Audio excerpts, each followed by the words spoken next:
नाशिक जिल्ह्यावर मोठं पाणी संकट ओढवलेलं आहे। अर्ध्या महाराष्ट्राला पाणी पुरवठा करणाऱ्या गंगापूर धरणानं तळ गाठलाय।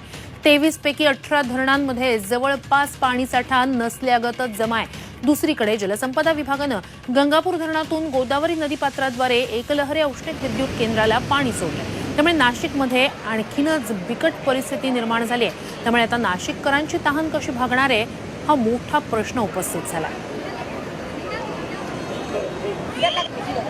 तर नाशिकमधल्या याच पाणी संकटाचा आढावा घेतलाय आमचे प्रतिनिधी योगेश खरे यांनी।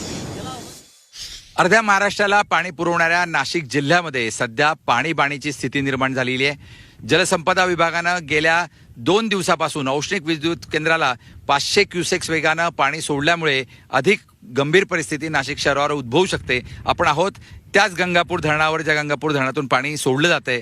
आपण बघू शकतो की नाशिक शहराची तहान भागवणाऱ्या या गंगापूर धरणातल्या दरवाजाजवळ अक्षरशः काहीसं पाणी या ठिकाणी शिल्लक आपल्याला दिसून येत आहे आणि इथूनच हा सर्व पाणी पुरवठा नाशिक शहराला जवळजवळ 15 जूनपर्यंत पुरवायचा आहे। या परिस्थितीमध्ये गेल्या वर्षी जर आपण बघितलं तर या ठिकाणी 85% पाणी साठा होता, तो आज काही 45-50% दरम्यान या धरण समूहामध्ये आलेला आहे।